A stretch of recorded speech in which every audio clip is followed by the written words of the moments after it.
Hey there. If you're watching this right now, there's a pretty good chance you just rewound the first 10 seconds because your brain was already spiraling about whether this video was actually going to help or if you were wasting time again. Or maybe you're 3 tabs deep in something else and this just popped up in your recommendations. Either way, hi, this one's for you. Most people think overthinking is just worrying too much, like some annoying habit you can snap out of the same way you stop biting your nails. But that misses the whole point. What's really happening inside the head of someone who can't switch off isn't a glitch. It's a whole sophisticated system running at full volume. And once you understand how it actually works, you might finally feel seen in a way you haven't in a long time. Let's start with the brain science that almost no one talks about. There's a network in your mind called the default mode network, or DMN. It lights up the second you're not laser focused on the outside world, when you're driving on autopilot, lying in bed at night, or just staring out a window. This network is responsible for introspection, imagining the future, replaying memories, and trying to make sense of social situations. In most people, it hums quietly in the background. In chronic overthinkers, it's basically screaming 24/7. But the real question isn't which part of the brain is doing this. The deeper question is why it refuses to shut up and what it's actually trying to do for you. Because your brain isn't broken or misfiring. It's doing something incredibly intelligent. It just never learned when to stop. Psychologists have a crucial distinction here. There's productive reflection, where you actually turn a problem over, gain insight, and move toward a decision. Then there's what the late researcher Susan Nolan Hoeksema spent her career studying, rumination. That's when your mind gets stuck on an endless loop, replaying the same thoughts in slightly different outfits, never actually solving anything. You're not processing the emotion, you're preserving it, almost like trapping it in amber. Her groundbreaking work showed that rumination doesn't just feel awful in the moment, it actually amplifies negative emotions, makes problem-solving harder, and significantly raises your risk of developing depression over time. The thinking you're doing isn't healing you, it's keeping the wound open. And here's the painful irony that every overthinker knows too well. The reason you keep doing it is because some deep part of you genuinely believes that if you just think hard enough, long enough, you'll finally land on the perfect perspective that makes everything okay. You won't, but you'll still lie awake at 2 a.m. trying anyway, even though you have to be up at 7. A lot of us who overthink didn't just wake up one day like this. Many of us grew up in homes where uncertainty felt genuinely risky. Not in some dramatic movie way, but in the everyday sense, never quite knowing what mood someone would be in when they walked through the door, or whether you'd said the wrong thing at dinner. Your young brain learned, very smartly, that thinking ahead, reading every cue, and mentally rehearsing outcomes was how you stayed emotionally safe. It was adaptive. It kept you okay. The problem is, you're still running that same survival software in situations that don't need it anymore, like deciding what to reply to a casual text, or analyzing a coworker's offhand comment, or replaying a conversation from 3 weeks ago that literally no one else remembers. Your brain doesn't distinguish between a real threat and a mildly awkward social moment you've over-indexed on. Stress hormones don't care about context. Cortisol is cortisol. Your body treats both the same. Now, there's one flavor of overthinking that hits especially hard for a lot of people watching this, and I'm raising my hand here too. It's the version that's almost entirely about other people and how they might be perceiving you. You run constant mental simulations. What did they really mean by that? Did I come across wrong? Are they secretly annoyed? You draft and redraft messages not because the wording is hard, but because you're trying to predict and neutralize every possible reaction before it even happens. Sound familiar? Let me paint a picture that I guarantee at least half of you are nodding along to right now. Imagine you have to cancel plans with a friend.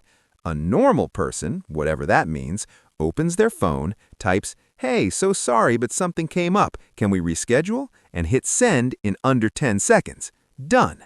An overthinker? We open the message, write it, delete the sorry because it sounds like we did something wrong, then add it back because no sorry feels cold. We stare at reschedule, wondering if it sounds too demanding. We write 3 completely different versions. We send one to another friend for a second opinion. We read it out loud. We change the emoji. We delete the emoji. We put it back. And after 15 to 25 minutes of pure mental warfare, we finally send something that looks almost exactly like the first draft. Then we immediately reread it and spend the next hour worrying if it landed okay. The cruel twist? This same hyper-awareness that makes you so careful with everyone else often means you give yourself 0 of that same grace. You'll spend 40 minutes convincing a friend they're a burden, but then lie awake convincing yourself that you are one. Same brain, completely different rulebook. There's also this wild neurological trap that psychologist Daniel Wegner proved in his famous white bear experiment. He told people, for the next 5 minutes, whatever you do, do not think about a white bear. They tried. They rang a bell every time the bear popped up anyway.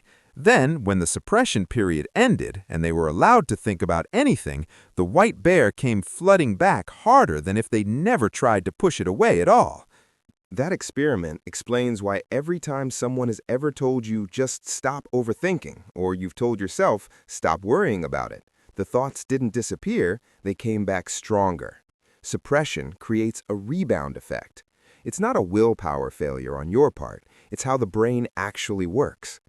Here's something else I've noticed in myself and in so many people who think this much.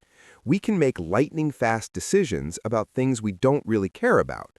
What to eat for dinner? Fine. Which socks to wear? Whatever. But the second something matters, relationships, big life choices, how we're seen by people we love, everything grinds to a halt.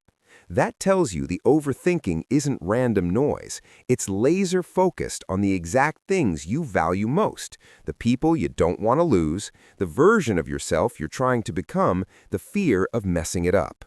Your anxiety isn't lying to you. It's just communicating in the worst possible language.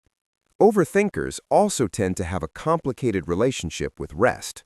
We love the idea of it, we crave it, but the moment the external noise stops, the moment we sit down without a podcast, without scrolling, without a task, the backlog rushes in. Stillness feels dangerous because it removes the one thing that's been keeping the volume manageable, distraction. So we stay busy. We fill every gap. And the longer we do that, the harder it becomes to just exist in a moment without immediately trying to escape it. Understanding all of this doesn't magically make the thoughts stop, and honestly, that's not even the goal anymore. Chasing a completely quiet mind can just become another thing to overthink about. The real shift is building a different relationship with the thoughts when they show up. Instead of, how do I make this go away, start asking better questions. What is this thought actually trying to protect me from? Does that threat still exist today? Am I willing to let this spiral take up the next 30 minutes of my life, or can I acknowledge it and choose how much space it gets? Most of the time, the danger your brain is scanning for dissolved years ago. What's left is a very well-practiced habit. The goal isn't silence, the goal is honesty. It's being able to look at a full-blown spiral and say, I see you, I know why you're here, and I'm going to decide how much of my evening you actually get today. That small shift in power, that's most of the battle won. One more thing before we wrap up, because I only ever recommend stuff I actually use myself. If you're the kind of person who's been quietly carrying this for years, I put together a collection of practical 7-day guides and planners specifically for minds like ours. They're not just more information, they're daily actions, clearing mental backlog, resetting your dopamine so you stop craving constant stimulation, fixing your sleep instead of just thinking about fixing it, and rebuilding focus one intentional day at a time. No fluff. Just tools that actually move the needle. The link is down in the description and pinned in the comments. I really hope you check it out if you're ready for the next step.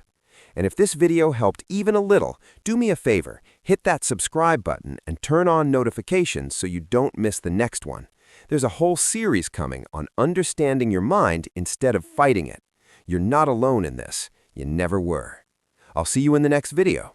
Take care of that beautiful, busy brain of yours.